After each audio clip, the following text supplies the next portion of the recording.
Radhe Radhe, good morning Shri Haridas. कैसे हैं आप लोग भाई? होप आप लोग एकदम अच्छे होंगे। गर्मी बहुत ज़्यादा हो रही है।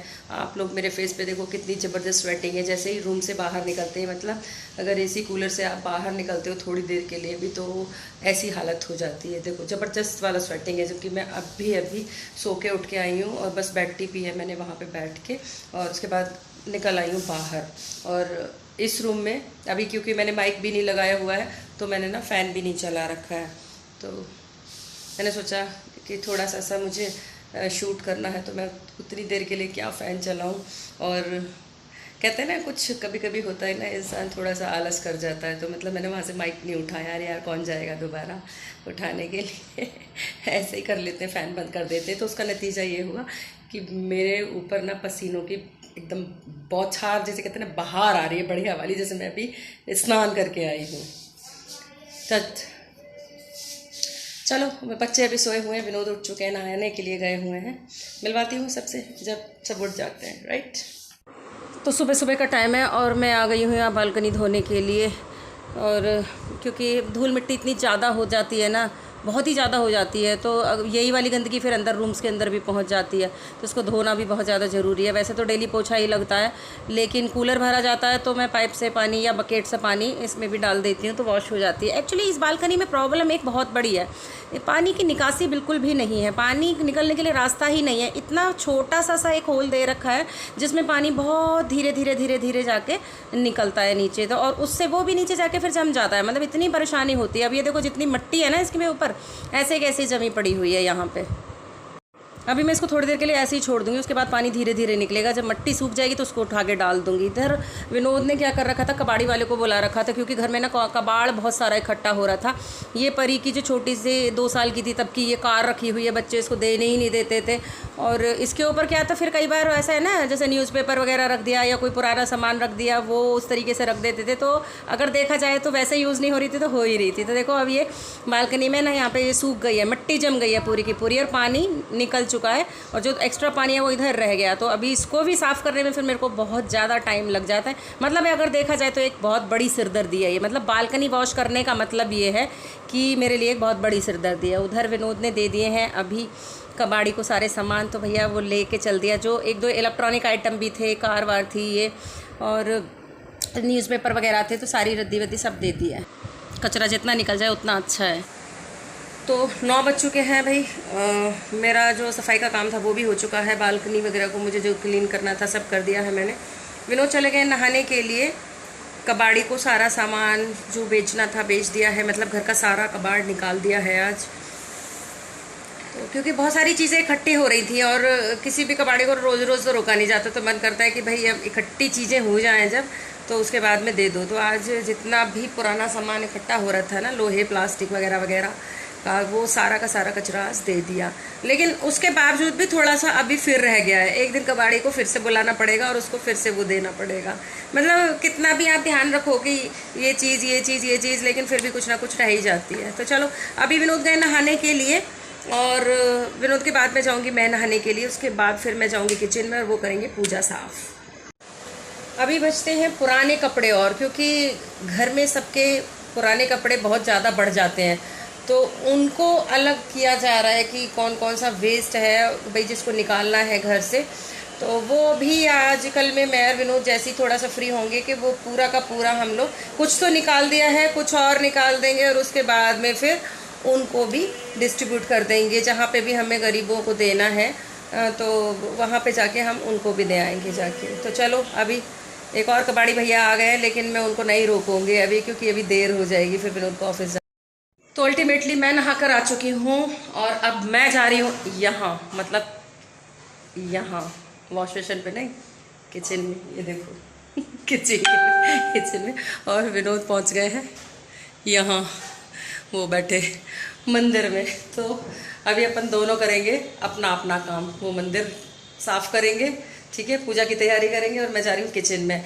मैं उनकी सेवा के लिए और प्रभु की सेवा के लिए भोग बनाने जा रही हूँ किचन में। चलो अगर आप लोगों से बात करती रहूँगी ना तो बहुत देर हो जाएगी भैया, तो पहले चलते हैं किचन में, ठीक है, फिर थोड़ी देर के बाद में जब बात करेंगे अब आपसे। तो अभी मैंने कर लिया है ब्रेकफास्ट, और ब्रेकफास्ट करने के बाद मैंने लगा दिया है अपनी मशीन, कपड़े वॉश होते रहेंगे। और मैं जा रही हूँ अभी मंदिर में। तो मंदिर में मुझे मंदिर की प्रॉपर एक सफाई होनी है, तो उसके लिए फिर मेरे को ये जो झालर वगैरह है ना, जो जितने भी फूल माला है सब कुछ लगी हुई है, सारी की सारी वॉश करनी है आज। तो चलो पहले इनको उतार लेते हैं। तो मैं मंदिर में गई ये सब करने के लिए, तो पीछे से परी भी आ गई सो के उठ के, मम्मा क्या कर रही हो आप? तो मैंने कहा बेटा ये सब मेरे को जो क्लीन करना है पूरा का पूरा, तो उसके लिए फिर ये सब उतार रही हूँ। तो बोली चलो ठीक है मैं आपकी हेल्प कराती हूँ। तो मैंने कहा अच्छी बात है भाई, बेटी है बड़ी हो रही है अब धीरे धीरे धीरे धीरे, तो माँ का हाथ बटाना चाहिए थोड़ा थोड़ा। बेटी हो या बेटा हो, तो भाई देखो मम्मी पापा की हेल्प करना हर बच्चे के लिए बहुत ज़्यादा ज़रूरी होता है। तो करती है वो कभी कभी, जो भी मुझे ज़रूरत होती है तो उसमें मेरी हेल्प करती है। और वरदान भी करता है, वरदान तो जबकि छोटा है लेकिन वो भी मेरी बहुत मदद करता है।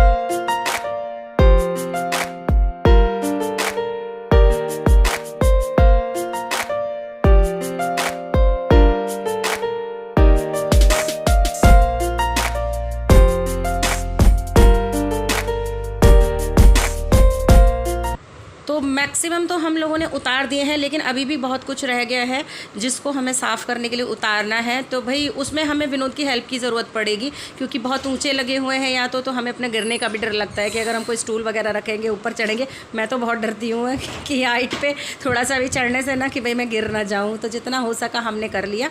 इधर मेरे कपड़े भी सूख गए हैं, ड्रायर हो गए हैं, तो मैंने सोचा कि चलो उनको फैला देती हूँ। और फिर उसके बाद में मैं क्या करूँगी, इनको वॉश करने के लिए कि मशीन में पानी भरूंगी पूरा का पूरा, और मशीन में पानी भर के और उसके बाद ही फिर मैं इनको डिप कर करके ना 3 बार ऐसे के ऐसे ही निकाल दूंगी। इनको ड्रायर करने की ज़रूरत तो होगी नहीं, बस पानी में अच्छे से निकालना है। हल्का सा मैंने इसमें डिटर्जेंट डाला हुआ है, तो ये बिल्कुल क्लीन हो जाएंगी, एकदम चमक जाएंगी, एकदम नई हो जाएंगी। और उसके बाद में पानी अच्छे से निकालने के बाद में इनको मैं थोड़ी देर के लिए किसी चीज़ पे हैंग कर दूंगी, तो सूख जाएंगी फिर। और उसके बाद में थोड़ी देर के लिए तार पे लगा दूंगी, तो बिल्कुल प्रॉपर एकदम से ये एकदम नई बन जाएंगी। तो इधर कपड़े भी सूख चुके हैं मेरे, तो मैंने सोचा चलो पहले कपड़े भी सुखा देती हूँ साथ के साथ में। जब से मेरी तबीयत ख़राब हुई ना 2020 से, तब से मेरे को इतनी ज़्यादा वीकनेस सी आ गई है कि मैं कोई भी काम बहुत ज़्यादा कंटिन्यूसली 4 घंटे 5 घंटे एक साथ नहीं कर पाती हूँ। मुझे थोड़ा थोड़ा ब्रेक लेना पड़ता है बीच बीच में। मतलब मैंने 1 घंटे काम कर लिया, उसके बाद मैं फिर 10 मिनट का ब्रेक ले लूँगी, फिर 1 घंटे काम कर लिया, फिर थोड़ा सा ब्रेक ले लूँगी। मतलब बॉडी में ना एक इंटरनल जो लेवल पे होती है ना वीकनेस, वो आ चुकी है। तो फिर परी बोली मम्मा लो मैं आपको पकड़ा देती हूँ मशीन में से ये ड्राई करे हुए कपड़े, आप इनको सुखा दो। तो उसके बाद में चलो कोई बात नहीं, बच्चे जितना हेल्प करते हैं उतना अच्छा होता है। तो भैया कपड़े धीरे धीरे धीरे धीरे सुखा दिए मैंने। और अभी ये देखो मैंने झालर वाला ना सारी की सारी जो मैंने पहले उनको एक चेयर के ऊपर लगा दिया था, कुछ को मशीन के ऊपर लगा दिया था, तो वो हैंग हो गई थी। तो अभी ये बिल्कुल पानी सूख चुका है, थोड़ी देर और टंगी रहेंगी ऐसे ही, तो बिल्कुल ही ड्राई हो जाएंगी। तब मैं इनको उठा के फिर हम लोग मतलब इनको दोबारा से लगा सकते हैं हम। अब एकदम से क्लीन हो चुकी हैं ये। तो यहाँ पे मैंने ना इनको हैंग कर दिया है। अब आ गई हूँ मैं अंदर थोड़ा सा ब्रेक लेने के लिए कि 10 मिनट का लूँगी ब्रेक। तो यहाँ पे परी ने अपनी पेंटिंग कंटिन्यू कर दी है करनी। नहाने तो ये लोग गए नहीं अभी, और परी ने ना रात को ये पेंटिंग बनानी शुरू करी थी, तो कह रही है मम्मा मैं इसको पहले पूरा कंप्लीट करूँगी, उसके बाद फिर मैं बाथ लेने जाऊँगी। तो वरदान तो पहले लीनियंट हो जाता है, वो कहता है पहले दीदी आ जाएगी फिर मैं जाऊँ। देखो बच्चे ना वैसे तो रेगुलरली अगर देखा जाए डिसिप्लिन होके ही काम करते हैं, लेकिन कभी कभी उनको उनके मन पे भी छोड़ना पड़ता है कि चलो जैसे उन्हें कंफर्टेबल फील करे वो वैसे काम करें। तो परी की पेंटिंग में तो लगेगा अभी टाइम, तो इतने वरदान नहा के भी आ गया है। और ये देखो इसने मेरा नया हेडफोन ले लिया है, उसमें ये भजन सुन रही है और गाने वाने कुछ सुन रही है। तो मेरा भैया तो नहा के एकदम से सुंदर प्यारा बनाया है। तो चलो मिलवाती हूँ अभी लड्डू सरकार से आपको। और ये व्लॉग ना मुझे यहीं एंड करना पड़ेगा, अदरवाइज़ तो ये व्लॉग बहुत ज़्यादा लंबा हो जाएगा। तो इसी व्लॉग को हम करेंगे कंटिन्यू फिर। अभी टाइम हो रहा है 11:30 बजे हुए हैं, तो व्लॉग को कर देते हैं एंड। अभी सब लोग बोल दो राधे राधे, ठीक है। ये हैं लड्डू सरकार के आज के दर्शन। मिलते हैं अपने नेक्स्ट व्लॉग में। व्लॉग पसंद आया हो तो लाइक ज़रूर कर देना, चैनल पे नए हो तो सब्सक्राइब ज़रूर कर लेना। और ख़ास बात वो ये है कि मौज इंस्टाग्राम और ज़िली पर फॉलो नहीं किया हो, अगर अभी जाके कर दो तुरंत, जल्दी से जाओ, जल्दी से जाओ और फॉलो करो जाके, ठीक है। मिलते हैं अपने नेक्स्ट व्लॉग में। राधे राधे, श्री हरिदास।